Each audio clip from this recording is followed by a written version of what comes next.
السلام علیکم ورحمۃ اللہ وبرکاتہ۔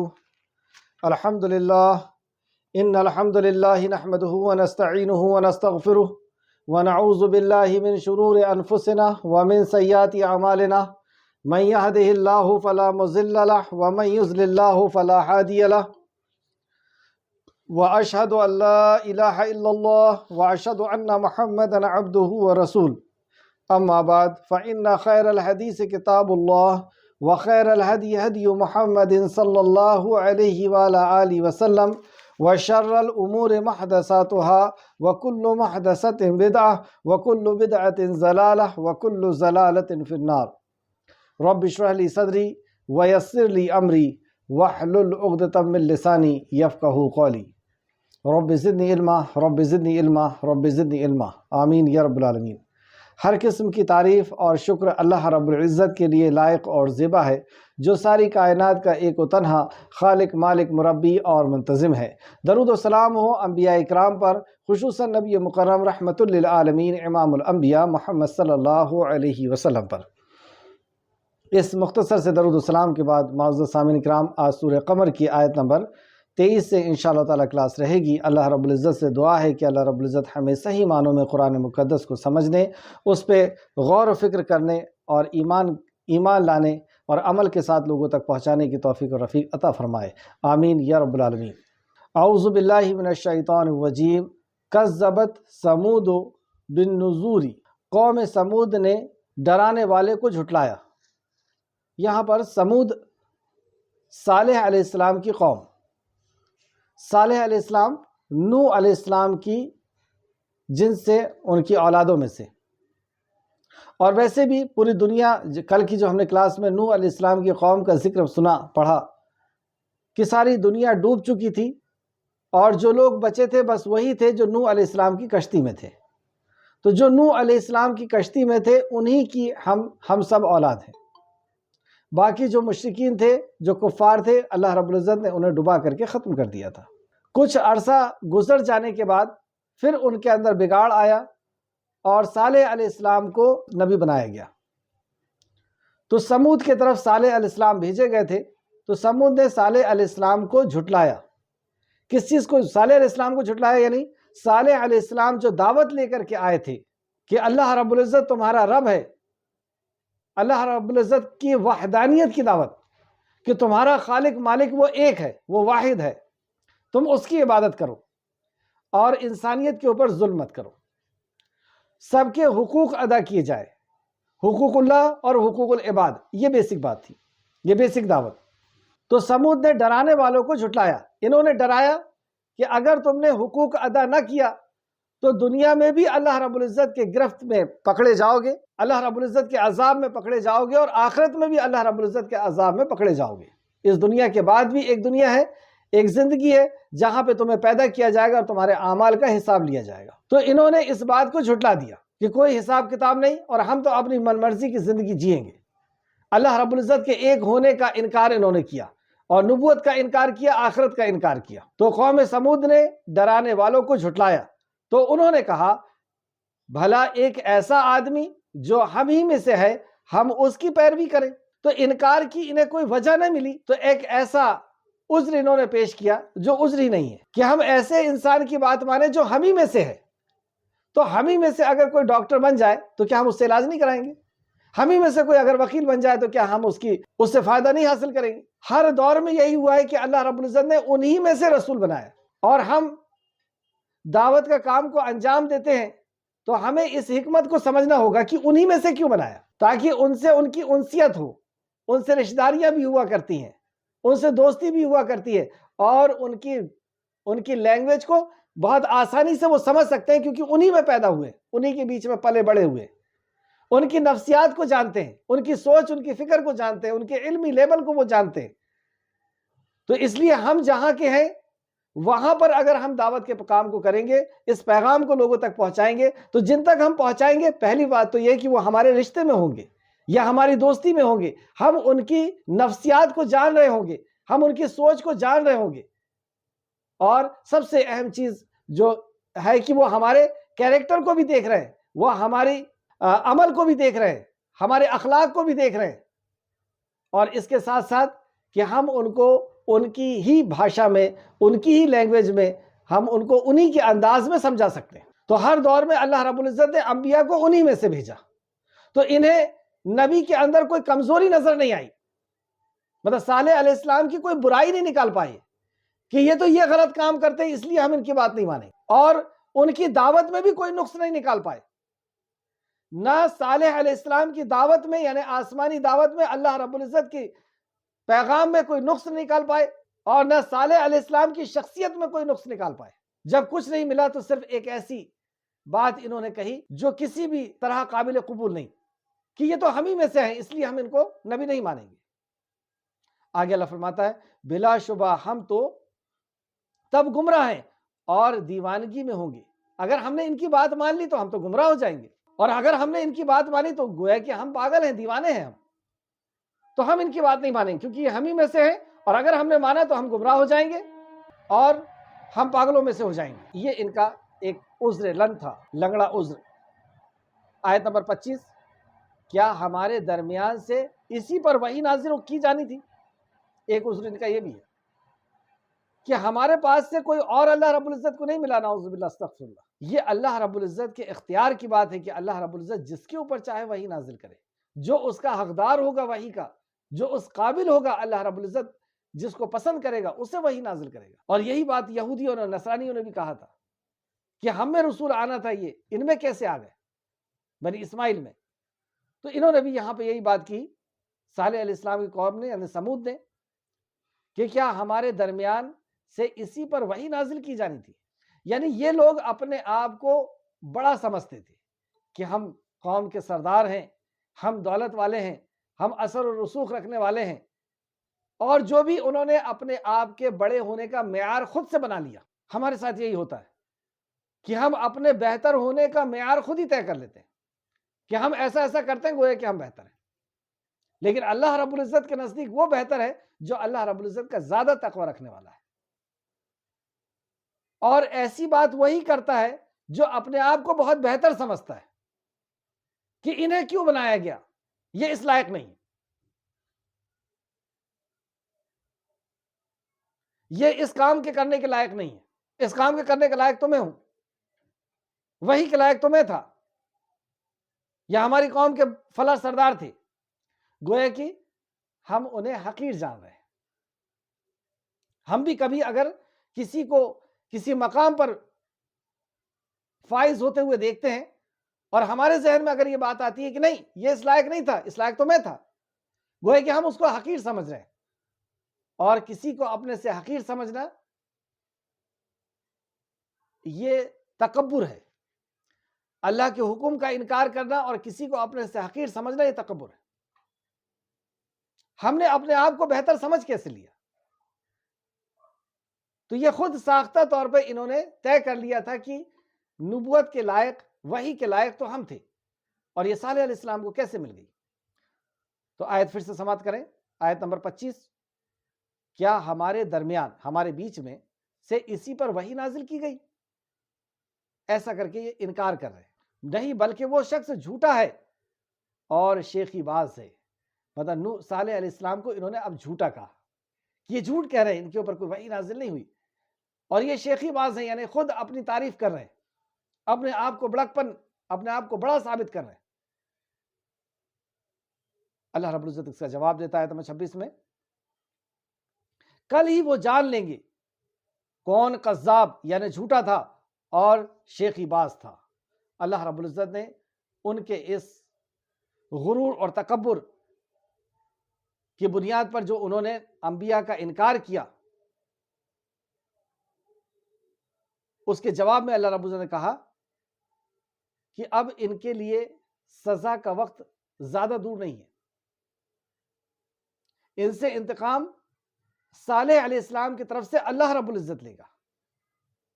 اور ان آیتوں کے سامنے ہم مکہ کے حالات کو بھی رکھیں کہ مکہ کے لوگوں کا بھی اسی طریقے کے کچھ کہنے تھے نبی علیہ السلام کے لیے، صلی اللہ علیہ وسلم کے لیے، اور ان کو یہ بات بتائی جا رہی ہے کہ آپ کے ہی جیسی ایک قوم اور گزر چکی ہے جنہوں نے اس وجہ سے نبی کی اطاعت کرنے سے انکار کیا تھا۔ اور اب ہم اپنے آپ کو بھی رکھیں، اپنے معاشرے کو بھی رکھیں کہ ہم کیوں انکار کر رہے ہیں؟ کیا ہم بھی یہی سوچتے ہیں کہ ہم ہی میں سے رسول بنائے گئے، یعنی انسانوں میں سے کوئی فرشتہ کیوں نہیں آیا؟ ہم اطاعت نہ کرنے کی ہماری وجہ کیا؟ یہ تو اپنی وجہ بتا رہے ہیں، قوم سمود تو اپنی وجہ بتا رہی ہے کہ ہم اس لیے انکار کر رہے ہیں۔ ہم کیوں نبی مکرم صلی اللہ علیہ وسلم کی تعلیمات کا، آپ کی سنتوں کا، آپ کی زندگی گزارنے کے طریقے کا انکار کر رہے ہیں؟ اللہ ہم سب کو محفوظ رکھے اور پورا کی پورا نبی مکرم صلی اللہ علیہ وسلم کی بتائے ہوئے طریقے پہ چلنے کی ہمیں توفیق دے، فی السلم کافہ، پورے کے پورے اسلام میں داخل ہونے کی اللہ ہمیں توفیق عطا فرمائے۔ تو اس میں بتایا بلکہ وہ شخص جھوٹا اور شیخی باز ہے، تو اللہ رب العزت نے اس کے جواب دیا کل ہی وہ جان لیں گے کون کذاب اور شیخی باز ہے، کون جھوٹا ہے اور کون شیخی باز ہے۔ بلا شبہ ہم ان کی آزمائش کے لیے اونٹنی بھیجیں گے، چنانچہ ان کو چٹان سے نکالیں گے، اس اونٹنی کو چٹان سے نکالیں گے۔ تو صالح علیہ السلام نے جب دین کی دعوت دی، اللہ رب العزت کی وحدانیت کی، اللہ کی عبادت کی اور آخرت کی اور اپنے نبی اور رسول ہونے کی، تو انہوں نے کہا کہ ہم تو آپ کا انکار کرتے ہیں، اور انکار کرنے کی چند وجوہات انہوں نے بتائی۔ پھر وہ خود ہی کہتے ہیں کہ ہم آپ کو اللہ رب العزت ساری کائنات کے خالق اور مالک کا پیغمبر کیسے مان لیں؟ ہم تو اس وقت مانیں گے جب آپ کچھ ہمیں معجزہ دکھائیں۔ تو معجزہ کیا دکھائیں؟ تو اس گاؤں میں ایک بہت بڑی چٹان تھی، ایک پہاڑ کے پاس ایک بہت بڑی چٹان تھی۔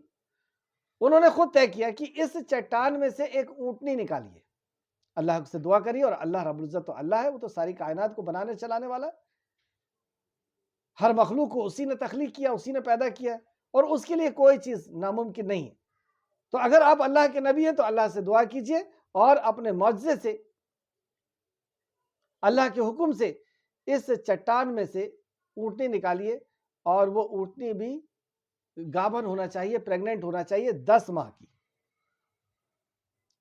تو اللہ رب العزت نے صالح علیہ السلام کے ذریعے سے اس معجزے کو ظہور پذیر کیا، یعنی یہ معجزہ ہوا، چٹان پھٹی اور اس میں سے ایک اونٹنی نکلی، اور بہت ہی تندرست، اور وہ بھی پریگننٹ تھی 10 ماہ کی۔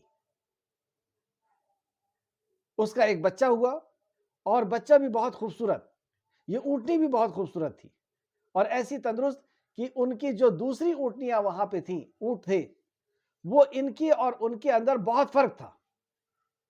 یہ بھی ایک پہچان تھی کہ یہ اللہ کی طرف سے پہنچائی گئی ہے، کہ تمہارے پاس جو اونٹ کی نسل ہے اس نسل سے یہ بالکل الگ ہے، اس کی ڈیل ڈول، اس کی قد و قامت، اس کی تندرستی، اس کی خوبصورتی بالکل نمایاں ہے۔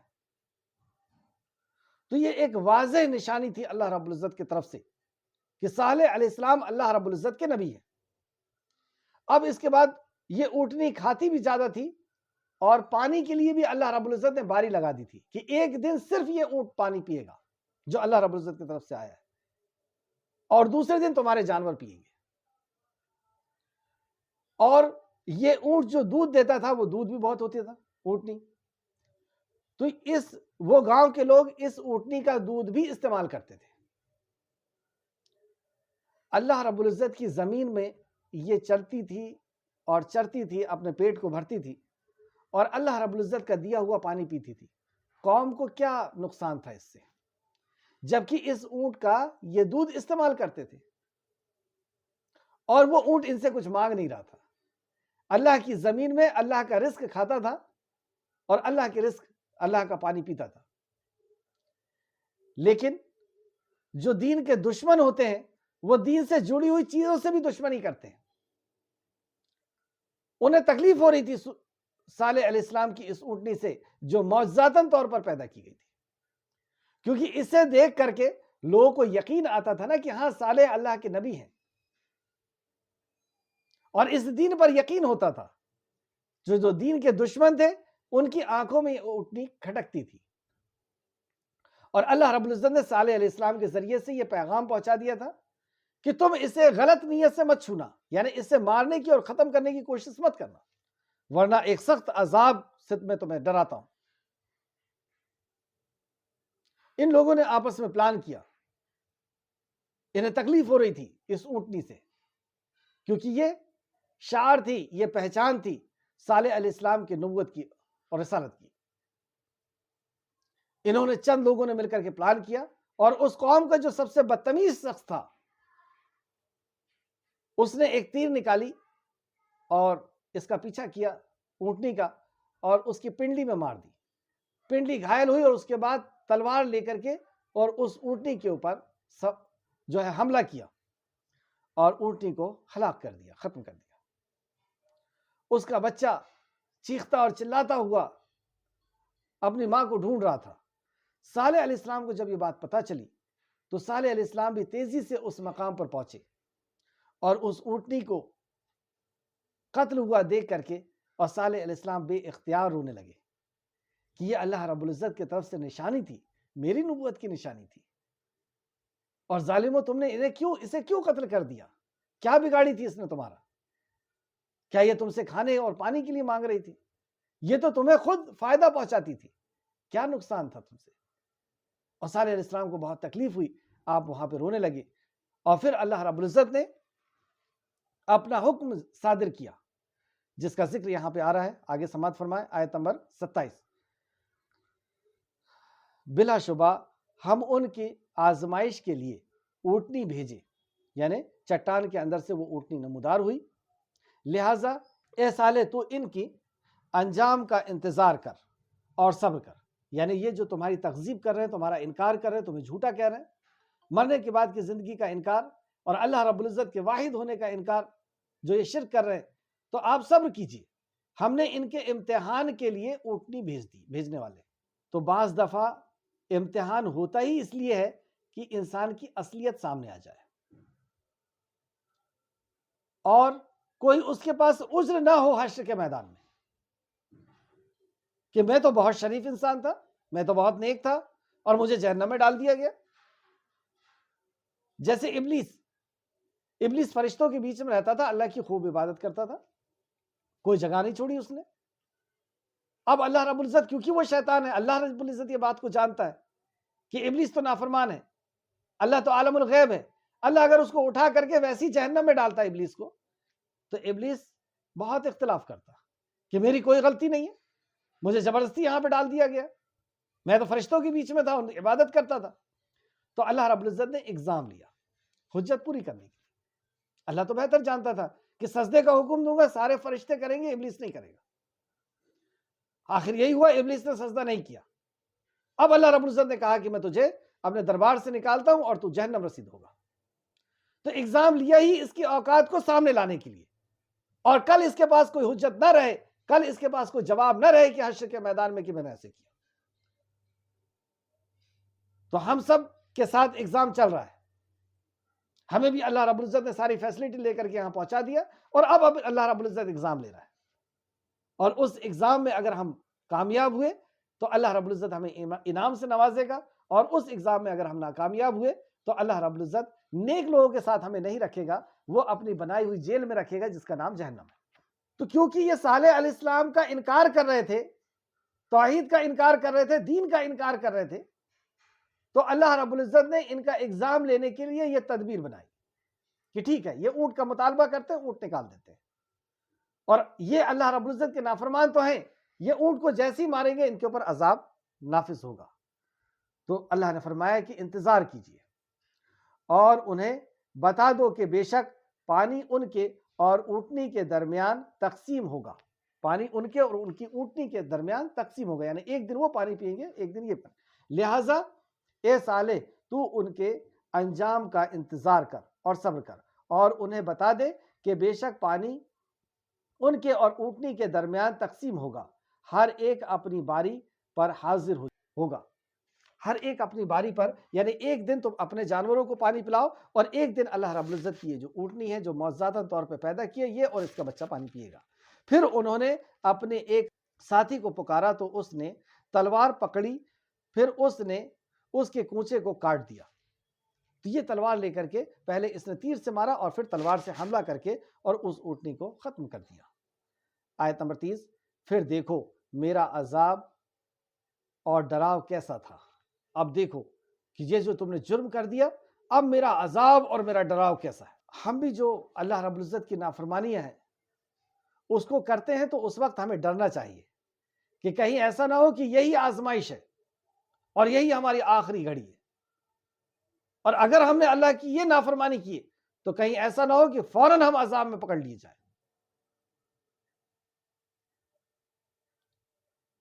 جیسی اس نے اس اونٹنی کو مارا تو اللہ رب العزت نے کیا فرمایا؟ پھر دیکھو میرا عذاب اور میرا ڈراؤ کیسا تھا۔ میں ڈراتا تھا، مطلب انبیاء کے ذریعے سے، قرآن اور حدیث کے ذریعے سے انہیں ڈرایا جاتا تھا، یہ مت کرو، یہ مت کرو، یہ اسے ہنسی کھیل سمجھتے تھے، اور آخر کار انہوں نے یہی کیا۔ اور اب دیکھو جو قرآن حدیث کے ذریعے سے ڈرایا جاتا تھا اور وہ عذاب کیسا ہے، اب اس کا مزہ چکھ لو۔ اللہ ہم سب کو محفوظ رکھے، آمین۔ بلا شبہ ہم نے ان پر ایک ہی چنگھاڑ بھیجی، مطلب ایک چیخ آئی تو وہ باڑ کے روندے ہوئے باڑ کی طرح چورا چورا ہو گئے۔ اپنے گھر کی اور کھیت کی حفاظت کے لیے باڑ لگائی جاتی ہے، چھوٹی چھوٹی کمچیوں سے یا پودوں سے، تاکہ جانور اور کوئی دوسری چیز حملہ نہ کرے۔ تو ایک بہت بڑا کوئی انتظام اللہ نے نہیں کیا کہ فرشتوں کے لشکر کو بھیجا ہو اور کچھ ایسا۔ اللہ رب العزت نے یہ سب کرنے کی ضرورت نہیں ہے۔ ہم معمولی سے انسانوں کے لیے، ہم کمزور انسانوں کے لیے، ہم کتنے ہی بڑے اپنے آپ کو سمجھنے لگ جائیں، کتنی ہی طاقت کے مالک، کتنی ہی ملٹری اور فوج کے مالک اپنے آپ کو سمجھنے لگ جائیں، لیکن اس خالق کائنات کے سامنے، اس رب کے سامنے ہم کچھ بھی نہیں۔ ہماری یہ جو شرکسی ہے، اللہ رب العزت ہمیں معاف کرے اور صحیح سالم ہو کر کے زندگی جینے کی ہمیں توفیق عطا فرمائے۔ تو انہوں نے جو اللہ رب العزت کی نافرمانی کی، اللہ رب العزت کے اس معجزے کو ختم کیا، تو اللہ رب العزت نے ایک آواز پہنچائی، ایک چنگھاڑ تھی، اور اس چنگھاڑ نے اسے اس طرح تاہوبالا کیا جیسے باڑ ٹوٹتی ہے جب کوئی جانور حملہ کرتے ہیں کھیت کے اوپر، تو باڑ کو رونتے ہوئے وہ کھیت کی طرف آتے ہیں اور باڑ ریزہ ریزہ ہو جاتی ہے، چورا چورا ہو جاتی ہے۔ اس طریقے سے یہ پوری بستی تہس نہس ہو گئی۔ ایسی چیخ تھی کہ ان کے زندگی کے چراغ کو گل کر کے رکھ دیا۔ ایسی ہر انسان کا ایک وقت آتا ہے کہ روح کھینچنے والا فرشتہ آتا ہے اور اسے کھینچ کر کے لے جا لیتا ہے۔ اور پھر اس کے علاوہ بھی عذاب آتے ہیں، اس کے علاوہ بھی عذاب آتے ہیں۔ آیت نمبر 32، اور بلا شبہ یعنی اس میں کوئی شک نہیں کہ یقیناً ہم نے قرآن کو نصیحت کے لیے آسان کیا ہے۔ تو کیا ہے کوئی نصیحت حاصل کرنے والا؟ کتنا آسان ہے۔ ایک واقعہ بتایا گیا کہ دیکھو ایک نبی تھے، انہوں نے اللہ رب العزت کے ایک ہونے کی، اپنے نبی ہونے کی اور آخرت کے ہونے کی اور ان کے گناہوں کے پکڑ کے بارے میں انہیں بتایا۔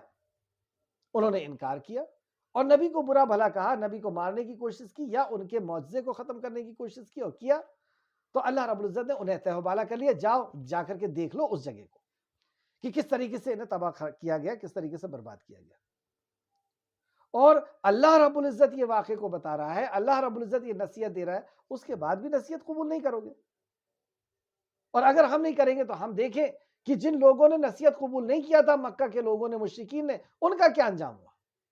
اور اس کے بعد بھی تاریخ گواہ ہے کہ وقتاً فوقتاً لوگ ایسے آتے رہے اور انہوں نے جن جن نے بھی نبیوں کا انکار کیا، ان کی تعلیمات کا انکار کیا، ان کے ساتھ کیا انجام ہوا۔ اب ہماری باری ہے، اب ہم ایگزام کے کٹگرے میں کھڑے ہوئے، ہمارے سامنے بھی اللہ رب العزت کی وہی تعلیمات ہے جو انبیاء لے کر کے آئے تھے، اللہ کا کلام ہے، نبی کے فرمان ہے، اور اب ہمارا ایگزام چل رہا ہے کہ ہم اس کی اطاعت کرتے ہیں یا نافرمانی کرتے ہیں۔ یہاں سے ایک اور دوسرے نبی کا ذکر، لوط علیہ السلام کا۔ لوط علیہ السلام کا جو ابراہیم علیہ السلام کے بھتیجے ہیں، اور ابراہیم علیہ السلام نے جب ہجرت کی اپنے گاؤں سے، تو ان کے ساتھ ہجرت کرنے والا ایمان والے کوئی اگر شخص تھے تو وہ لوط علیہ السلام تھے۔ اور بھی کچھ لوگ ہوں گے لیکن میرے علم کے مطابق لوط علیہ السلام ہی ان کے ساتھ وہاں سے نکلے تھے۔ لوط علیہ السلام کو ایک دوسرا ایریا دیا گیا اللہ رب العزت کی طرف سے، اور ابراہیم علیہ السلام کسی دوسرے علاقے میں نبی اور رسول بنا کر کے پہنچائے گئے۔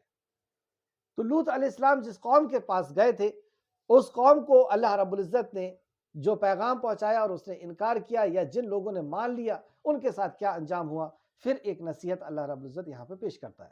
قوم لوط نے ڈرانے والوں کو جھٹلایا، قوم لوط یعنی لوط کی قوم نے ڈرانے والے کو جھٹلایا، یعنی لوط علیہ السلام کو جھٹلایا۔ لوط علیہ السلام کیا دعوت لے کے گئے تھے؟ ہر انبیاء ایک ہی دعوت تھی اصل، ان اعبدوا اللہ واجتنبوا الطاغوت، کہ ایک اللہ کی عبادت ہو اور طاغوت کا، اللہ کے علاوہ کا انکار ہو. اور پھر جب اس توحید کو قبول کر لیں پھر اس کے بعد شریعت ہے، پھر اس کے بعد پورا دین ہے. تو ان لوگوں نے اس بات کا جھٹلایا، آخرت کو جھٹلایا، نبوت کو جھٹلایا. آیت نمبر 34، اور بلا شبہ یقیناً ہم نے ان پر پتھر برسانے والی ہوا بھیجی.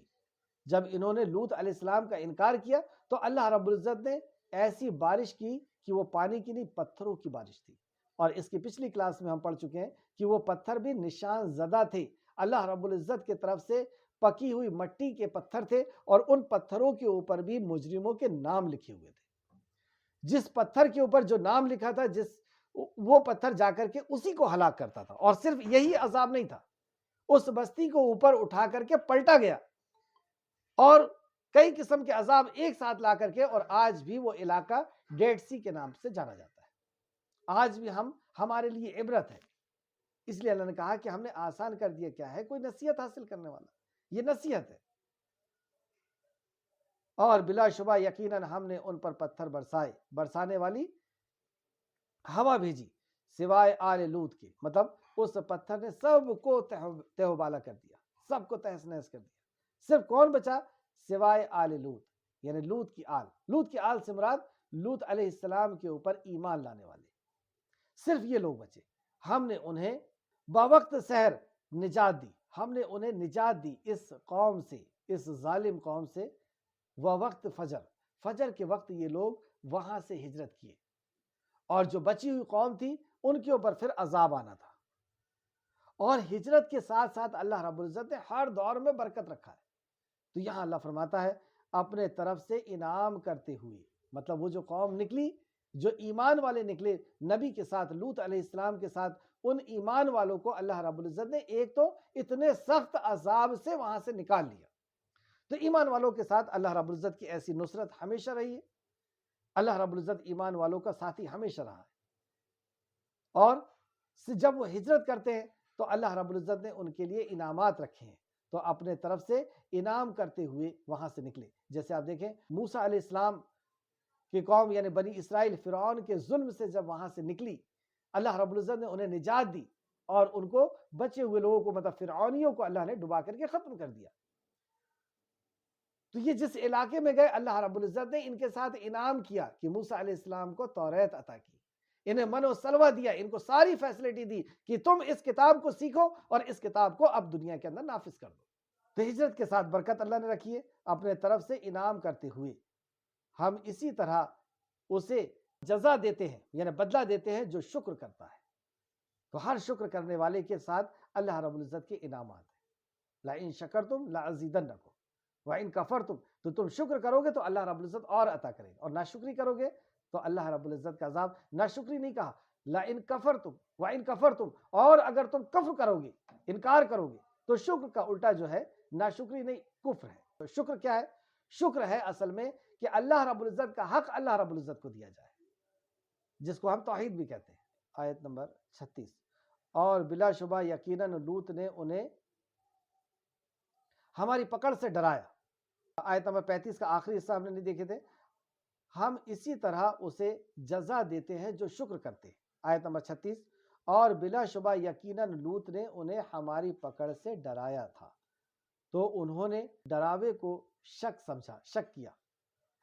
یعنی ایک دم سے عذاب نہیں آتا اللہ رب العزت کا کہ کوئی نافرمان بستی ہے اور اللہ رب العزت اس نافرمان بستی کو تہو بالا کر دے، ایسا نہیں ہوتا.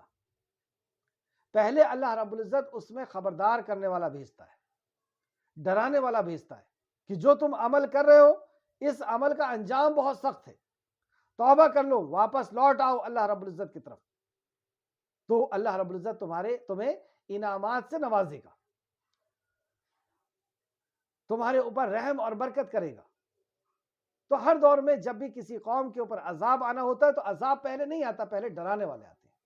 تو اللہ رب العزت نے لوط علیہ السلام کے ذریعے سے اس قوم کو ڈرایا تھا کہ تم جو عمل کر رہے ہو، یعنی شرک کر رہے ہو، اور ہم جنس کا جو عمل کر رہے ہو کہ مرد سے مرد اپنی ضرورت کو پوری کر رہے ہو، یہ بہت خطرناک جرم ہے۔ لیکن انہوں نے اس ڈراؤ پہ ان کو شک ہوا، جیسے آج ہمیں ڈرایا جا رہا ہے کہ نماز چھوڑنے کا یہ انجام ہوگا، والدین کے ساتھ نافرمانی کرنے کا یہ انجام ہوگا، رمضان مبارک کی قدر نہ کرنے کا یہ انجام ہوگا۔ تو بعض لوگوں کو یقین ہو جاتا ہے، بعض لوگوں کو شک ہوتا ہے، اور جس کو شک ہوتا ہے اس کے عمل میں سستی آ جاتی ہے، وہ ویسی عمل کرتے ہیں جیسے سست لوگ عمل کرتے ہیں۔ اور سست کون؟ منافق، کی کاری سے سستی سے چلتے ہوئے نماز کے لیے جاتے ہیں، تو ان کے ہر عمل کے اندر سستی پائی جاتی ہے منافقوں کی۔ کیوں؟ کیونکہ ان کو شک ہے آخرت پر، یا جو وعید سنائی گئی ہے، جس جرم کی جو سزا سنائی گئی ہے اس کے اوپر ان کو شک ہے، ان کو آخرت پر شک ہے، ان کو اللہ کے دین پر شک ہے، نبی کی بات پر شک ہے۔ اللہ رب العزت ہم سب کو پکا اور مضبوط ایمان والا بنائے، یقین والا بنائے، ایمان وہ جس کے اندر شک نہ ہو۔ تو انہوں نے ڈراؤ پر شک کیا، اور بلا شبہ یقیناً انہوں نے لوط سے اس کے مہمان مانگے تھے، تو ہم نے ان کی آنکھیں مٹا دی۔ اب یہ ہوا کہ لوط علیہ السلام کے پاس مہمان آئے۔ یہ مہمان کون ہیں؟ جو ابراہیم علیہ السلام کے پاس پہلے پہنچے تھے، اور ابراہیم علیہ السلام کو بشارت سنائی تھی بیٹے کی، اور ابراہیم علیہ السلام نے کہا ہاں یہ تو ٹھیک ہے آپ بیٹے کے لیے، لیکن اصل کیوں آئے ہو تم؟ زمین میں آنے کا مقصد کیا ہے؟ تو انہوں نے بتایا کہ ہم لوط کی طرف جا رہے ہیں۔ تو یہ جب لوط علیہ السلام کی طرف آئے تو لوط علیہ السلام اس وقت اپنی زمین میں تھے، یعنی اپنے کھیت میں تھے، تو یہ وہاں پر پہنچے، انسان، نوجوان خوبصورت انسان کی شکل میں، جبرائیل علیہ السلام، میکائیل علیہ السلام اور اسرافیل علیہ السلام۔ لوط علیہ السلام انہیں نہیں پہچانے۔ لوط علیہ السلام سے انہوں نے بات کی اور کہا کہ ہم آپ کے گھر، آپ کی بستی میں چلنا چاہتے ہیں۔ تو لوط علیہ السلام بہانہ کرنے لگے، اور لوط علیہ السلام یہ سوچ رہے تھے کہ یہ میرے ساتھ نہ جائیں۔ کیوں ایسا سوچ رہے تھے؟ کیونکہ آپ کو شرمندگی محسوس ہو رہی تھی کہ میں اپنے قوم میں ان کو لے کر کے جاؤں گا، اور میری قوم تو اس قدر بدتمیز ہے کہ وہ اپنی جنسی خواہشات کو پورا کرنے کے لیے انہیں نشانہ بنانے کی کوشش کرے گی۔ تو انہیں شرم آئی کہ یہ شریف نوجوان بچے لڑکے دکھ رہے ہیں، اور ان لڑکوں کے ساتھ یہ ایسی حرکت کریں گے، تو اس لیے وہ یہ سوچ رہے تھے کہ یہ یہیں سے واپس ہو جائے۔ ہم سوچیں، کیا ہمیں کبھی شرم آتی ہے کہ کوئی باہر سے آیا ہوا ہے اور میں اپنے گاؤں میں اس کو لے کر کے آؤں، اور میرے گاؤں میں تو ہر 10 قدم پر شرک کا اڈا لگا ہوا ہے؟ کیا ہمیں شرم آتی ہے کہ ہم اس کے ذمہ دار ہیں، ہم اپنے علاقے کے ذمہ دار ہیں، ہمیں اس نبوت اور رسالت کے پیغام کو لوگوں تک پہنچانے، اللہ رب العزت کے اس امانت کو لوگوں تک پہنچانے کے لیے، نبی رسول رحمت صلی اللہ علیہ وسلم کی امانت کو پہنچانے کے لیے ہمیں مکلف کیا گیا ہے۔ ہم خود ہوئے ہیں ایمان لا کر کے،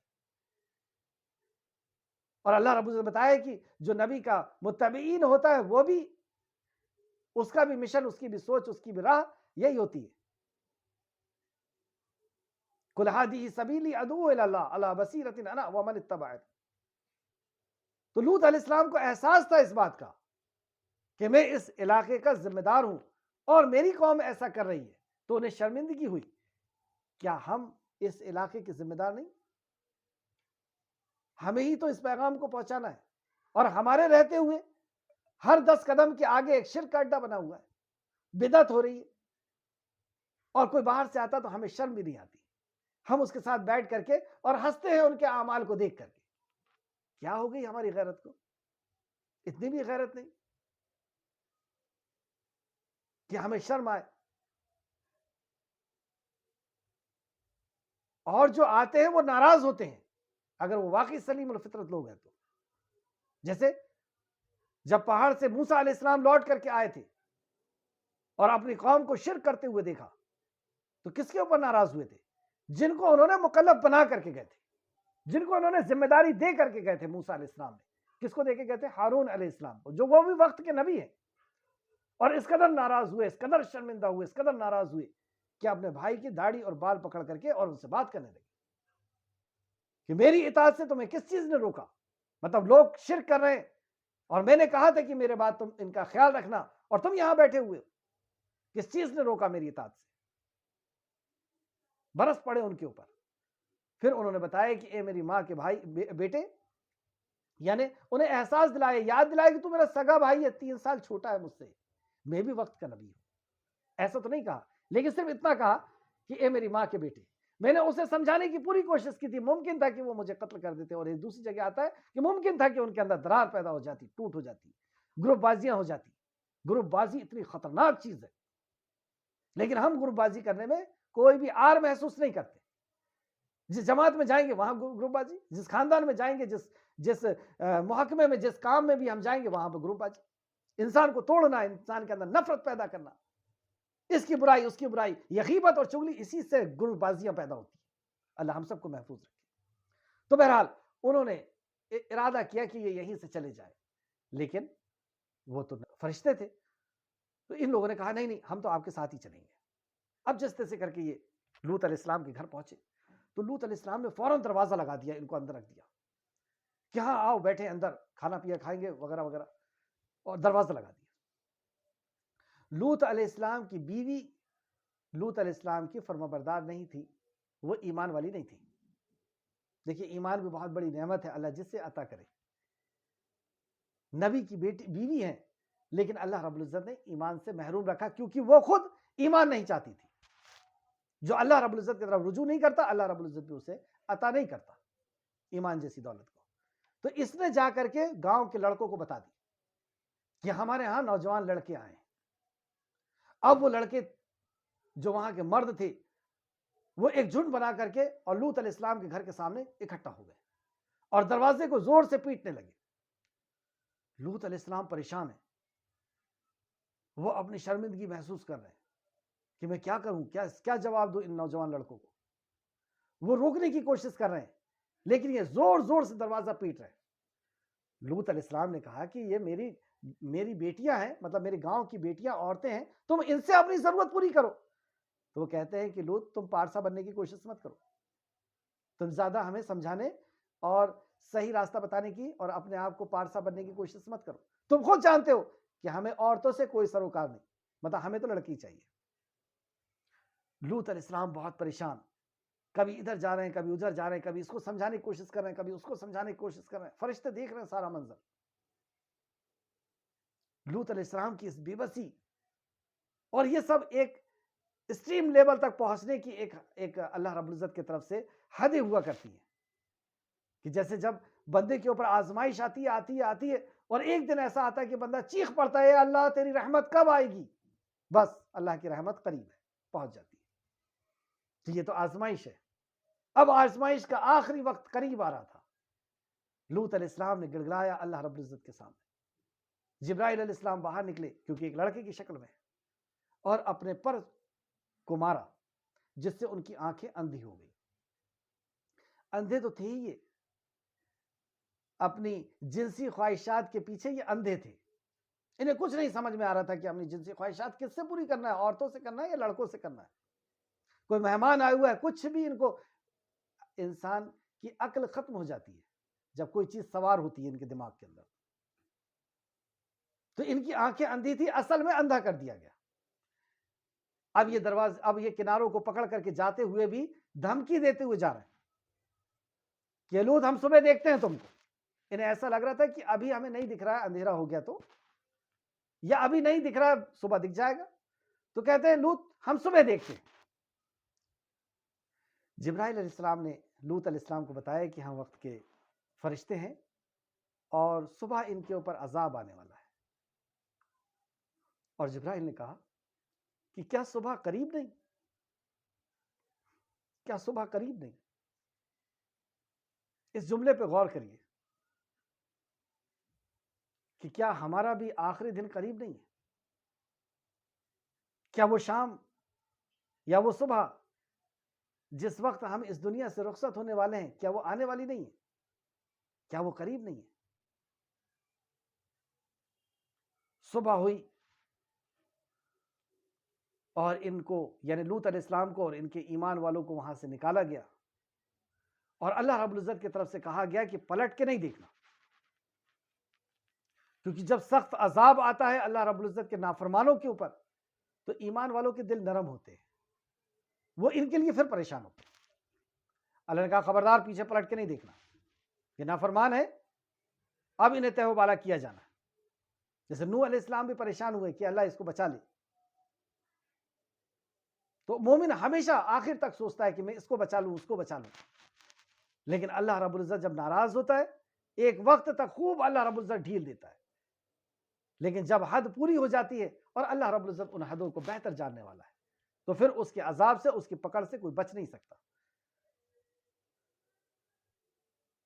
تو آیت نمبر 37 کو پھر سے دیکھیں۔ اور بلا شبہ یقیناً انہوں نے لوط سے اس کے مہمانوں کو مانگا۔ اب لوط علیہ السلام سے آ کر کے وہ مہمان مانگتے ہیں، واپس دے دو ہمیں، تو ہم نے ان کی آنکھیں مٹا دی۔ وہی جبرائیل علیہ السلام باہر نکلے اور اپنے پر کو مارا، جن سے ان کی آنکھیں مٹ گئی، اندھے ہو گئے۔ چنانچہ تم میری عذاب اور میرے ڈراؤ کا مزہ چکھو۔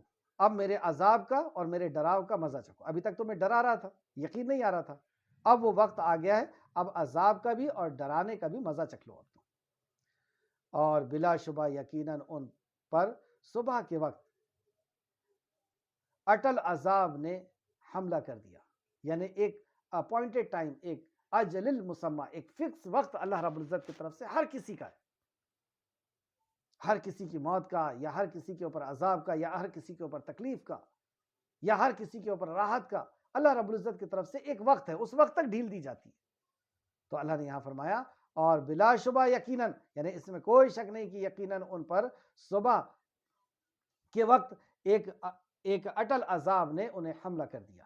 چنانچہ تم میرے عذاب اور میرے ڈراؤ کا مزہ چکھو، جو میں نے ڈرایا تھا اور جو عذاب تھا اب ان کا تم مزہ چکھو۔ تو یہ ایسے ایسے عذاب اس قوم کے اوپر آئے کہ انہیں پتھروں سے بھی مارا گیا، ان کو اوپر لے جا کر کے پھر پٹکا گیا، اور کئی طریقے سے ان کو تہس نہس کر دیا گیا، جن کے آثار آج بھی نظر آتے ہیں۔ پھر آخر میں اللہ نے فرمایا اور بلا شبہ یقیناً ہم نے قرآن کو نصیحت کے لیے آسان کیا ہے۔ پھر کیا ہے کوئی نصیحت پکڑنے والا؟ کیا ہے نصیحت ہمارے لیے؟ کہ انبیاء کی جو تعلیمات ہے ہم اس سے کفر نہ کریں۔ جس چیز سے اللہ رب العزت نے انبیاء کے ذریعے سے، یعنی ہمارے لیے اگر دیکھیں تو رسول اللہ صلی اللہ علیہ وسلم کے ذریعے سے جن چیزوں سے اللہ رب العزت نے روک دیا، جیسے یہ شرک کے ساتھ ساتھ ہم جنس، یعنی مرد سے ضرورت کو پوری کرتے تھے، اللہ نے اس سے روکا تھا۔ آج ہم بھی دیکھیں کہ کئی چیزوں سے اللہ رب العزت نے روکا ہے، کئی حرام کام ہیں، کئی کبیرہ گناہ ہیں اور کئی صغیرہ گناہ ہیں۔ ہم توحید کو سیکھیں، شرک سے بچیں، اور پھر حقوق العباد، والدین کی حقوق ہیں، رشتہ داروں کے ہیں، پڑوسیوں کے ہیں، اپنا لین دین، اپنی تجارت، اور بھی جن جن چیزوں سے اللہ رب العزت نے روکا ہے نبی کے ذریعے سے رک جائے۔ یہ نصیحت ہے، اور نہیں رکیں گے تو ہم انتظار کریں اللہ رب العزت کے عذاب کا۔ اللہ رب العزت سے دعا ہے کہ اللہ رب العزت ہمیں صحیح معنوں میں قرآن سے نصیحت حاصل کرنے کی توفیق عطا فرمائے۔ اللہ تو نے اسے آسان کر دیا، آسانی سے ہمیں سمجھ میں آ رہا ہے تو کیا چاہتا ہے، تیرے انبیاء نے کس چیز کی دعوت لائی اور انکار کرنے والوں کا کیا انجام ہوا، یہ بہت آسانی سے ہمیں سمجھ میں آ رہا ہے۔ اے اللہ بس ہمیں اس نصیحت کو قبول کرنے کی توفیق دے دے۔ اے اللہ ہمارے دلوں کے اندر اس بات کو نقش کر دے، بٹھا دے کہ ہم اللہ اور تیرے نبی کی فرما برداری کرنے والے ہو جائے۔ اے اللہ ہم کو اسلام میں پورا کی پورا داخل فرما دے۔ اے اللہ ہم کو تو اسلام میں پورا کی پورا داخل فرما دے۔ آمین یا رب العالمین۔ آج کی کلاس میں جو نصیحت کی باتیں تھیں اس پہ غور کرتے ہیں۔ مقصد زندگی، آیت نمبر 32 کے اندر ہمیں پتہ چلا کہ نصیحت کو قبول کرنا ہے۔ اصل جو ہے وہ یہی ہے کہ قرآن مقصد زندگی ہمیں یہ بنا لینا چاہیے، اور جب تک ہم نصیحت کو قبول نہیں کریں گے اس وقت ہم اس پیدائش کے حق کو بھی ادا نہیں کر پائیں گے۔ تو نصیحت کو قبول کرنا۔ دوسرا، اللہ تعالیٰ ہمارا رب ہے، اللہ تعالیٰ ہمارا رب ہے۔ نمبر 1، اللہ تعالیٰ کی تنبیہات حق ہے۔ اللہ رب العزت کی جو تنبیہات ہے، جو ڈراؤ ہے، وہ حق ہے کہ تم ایسا کر رہے ہو، اس کا انجام یہ ہے۔ جس بھی گناہ کا اللہ رب العزت نے انجام بتایا ہے، اور وہی کبیرہ گناہ ہوتے ہیں جس کا انجام بتا دیا جاتا ہے کہ تم ایسا کر رہے ہو، اللہ کی رحمت سے دور ہو جاؤ گے۔ تو جو تنبیہات اللہ رب العزت کی ہوئی ہے وہ حق ہے، اس سے ہم بچ جائیں، ورنہ وہ چیز ہو کر کے رہے گی، اللہ رب العزت کو کوئی تھکا نہیں سکتا، نعوذ باللہ۔ تو آیت نمبر 30 اور 37 کے اندر یہ تھا کہ اللہ کی تنبیہات، اللہ کا ڈراؤ حق ہے۔ دوسرا، اللہ تعالیٰ کا عذاب حق ہے۔ اللہ رب العزت کا عذاب حق ہے، کئی قوموں کو ہم نے دیکھ چکا۔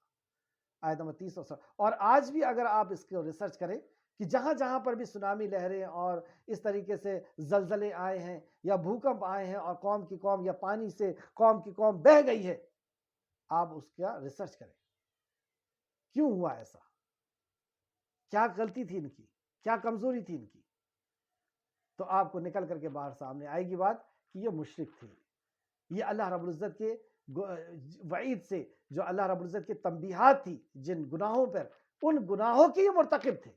تو پہلے تو شرک آپ کو ملے گا، پھر دوسرے گناہ ملیں گے۔ آپ نیک قوم کے اوپر کبھی عذاب کو آتے ہوئے نہیں دیکھ سکتے۔ آج 1450 سال سے ہم عرب کو دیکھ رہے ہیں، مکہ کو، مدینہ کو، دیکھا کوئی عذاب؟ ہاں، یہاں پر بھی اگر نافرمان ہو جائیں گے تو اللہ رب العزت اس کو بھی نہیں چھوڑے گا، کیونکہ قیامت میں کوئی جگہ نہیں چھوٹنے والی ہے، کیونکہ قیامت میں پورے کے پورے نافرمان ہو جائیں گے۔ تو اللہ رب العزت نے ہمیں عقل سلیم دی ہے، ہمیں تحقیق کا جذبہ دیا، انسان کے اندر یہ چیز ڈالی ہے، اللہ نے تحقیق کی، اور دوسرے جانوروں کے اندر نہیں ڈالی۔ تو ہم تحقیق کریں کیوں ہوا ایسا، کیوں آیا عذاب، یا یہ پھل پھول رہے ہیں، یہ سکون سے رہ رہے ہیں، تو وجہ کیا ہے؟ تیسرا پوائنٹ، اللہ تعالیٰ نے قرآن کو نصیحت کے لیے آسان کر دیا ہے، تو ہم نصیحت حاصل کریں، اپنے خالق سے نصیحت حاصل کریں۔ ہم ٹیچر سے، اپنے دادی سے، اپنے بزرگوں سے نصیحت حاصل کرتے ہیں، تو یہ کتنی بڑی قسمت کی بات ہے کہ ہم خالق کائنات سے نصیحت حاصل کریں۔ اس سے اچھی نصیحت، اس سے بہتر نصیحت ہمیں کون بتا سکتا ہے؟ وہ عالم الغیب کے علاوہ، وہ علیم اور خبیر ذات کے علاوہ کون ہمیں نصیحت دے سکتا ہے؟ تو آیت نمبر 32 اور 40 کے اندر تھا کہ ہم قرآن کو اللہ نے آسان کیا، گویا کہ ہم نصیحت حاصل کریں، ہمارے لیے نازل کیا اللہ رب العزت نے قرآن کو۔ رسول اللہ صلی اللہ علیہ وسلم ہمارے رہنما نمبر 1، رسول اللہ صلی اللہ علیہ وسلم نے نصیحت قبول کرنا سکھایا، نصیحت قبول کرنا سکھایا۔ آیت نمبر 32 کی روشنی میں رسول اللہ صلی اللہ علیہ وسلم نے جھوٹا بننے سے کراہت دلائی۔ آیت نمبر 26 کی روشنی میں انجام،